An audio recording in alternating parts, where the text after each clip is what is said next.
Hi hello friends, ഇന്ന് ഒരു cooking video ആണ്. വളരെ സിമ്പിളായിട്ട് ബീഫ് വരട്ടിയെടുക്കുന്നതാണ് ഇന്ന് ഉണ്ടാക്കാൻ പോകുന്നത്. ബീഫ് അധികം ഗ്രേവി ഇല്ലാതെ എന്നാൽ മൊത്തമായിട്ട് ഡ്രൈ അല്ലാത്തൊരു നല്ലൊരു പരുവത്തിലാണ് ഉണ്ടാക്കിയെടുക്കുന്നത്. നല്ല എരിവൊക്കെ ആയിട്ട് ചോറിൻ്റെ കൂടെയും പത്തിരിയുടെ കൂടെയും ഒക്കെ പെർഫെക്റ്റ് ആയിട്ടുള്ള ഒരു കോമ്പിനേഷനാണ് ബീഫ് വരട്ടിയത്. ഇതിന് ഞാൻ ഒരു ചെറിയ ബൗള് ചെറിയുള്ളി അഥവാ കുഞ്ഞുള്ളിയാണ് എടുത്തത്. ചുമന്നുള്ളി എന്നൊക്കെ പറയും. ഇത് ഞാൻ ചതച്ചാണ് എടുത്തത്, കട്ട് ചെയ്തതല്ല. അതേപോലെ ഇഞ്ചിയും വെളുത്തുള്ളിയും ചതച്ച് വെച്ചിട്ടുണ്ട്. ഞാൻ ചൂടായ വെളിച്ചെണ്ണയിലേക്ക് കറിവേപ്പില ഇട്ടിട്ട് ഈ ചതച്ച് വെച്ച കുഞ്ഞുള്ളി അതിലേക്ക് ഇട്ട് ഉപ്പിട്ട് നല്ലപോലെ വഴറ്റിയെടുക്കുകയാണ് ചെയ്യുന്നത്. നല്ലപോലെ വഴണ്ടി വരുമ്പം ബാക്കി വെജിറ്റബിൾസും നമുക്ക് ഇട്ട് കൊടുക്കാം. തക്കാളി ആകെ ഒരു തക്കാളിയെ എടുത്തിട്ടുള്ളൂ.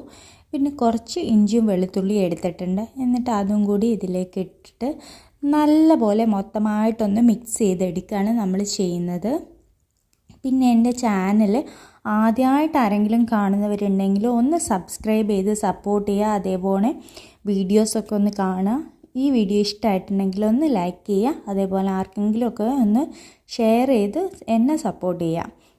അപ്പം നമ്മൾ അത്യാവശ്യം വഴണ്ടി വരുമ്പം ഈ വെജിറ്റബിൾസ് വഴണ്ടി വരുമ്പോൾ അതിലേക്ക് പൊടികളൊക്കെ ഇട്ട് കൊടുക്കണം. പൊടികൾ ഇട്ട് കൊടുക്കുമ്പോൾ സിമ്മിൽ വെച്ചിട്ട് കൊടുക്കുക. മഞ്ഞൾപ്പൊടിയും കുരുമുളക് പൊടി 2 സ്പൂണാണ് ഞാൻ ഇടുന്നത്. നല്ല എരിവിലാണ് ഉണ്ടാക്കുന്നത്.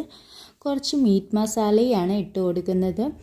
എന്നിട്ട് നല്ലപോലെ മിക്സ് ചെയ്യുക സിമ്മിലിട്ടിട്ട്. എന്നിട്ട് ഞാൻ ബീഫ് വേവിച്ച് വെച്ചത് കുക്കറിൽ ഒരു 5-6 വിസിൽ വരെ വേവിച്ച് വെച്ച ബീഫ് ഉപ്പിട്ട് വേവിച്ച ബീഫ് ഇതിലേക്ക് മിക്സ് ചെയ്ത് കൊടുക്കണം. അതേപോലെ ബീഫ് വേവിച്ച വെള്ളം ഉണ്ടായിരുന്നു, അതും കൂടി ഇതിലേക്ക് മിക്സ് ചെയ്ത് കൊടുത്തതാണ്. എന്നിട്ട് നമ്മൾ അതിൽ തന്നെ ഇട്ട് നല്ലപോലെ ഒന്ന് മിക്സ് ചെയ്ത് കൊടുക്കുക. എനിക്ക് കുറച്ച് ഗരം മസാലയും ഒക്കെ ഞാൻ ഒന്നുകൂടി മിക്സ് ചെയ്ത് കൊടുത്തിട്ടുണ്ട്, ബാക്കിയുള്ള ആവശ്യമുള്ളത്. എന്നിട്ട് നമ്മൾ ടേസ്റ്റിനനുസരിച്ച് ഉപ്പോ എരിവോ കുറവുണ്ടെങ്കിൽ ഉപ്പോ കുരുമുളകോ ഇട്ട് കൊടുക്കാം.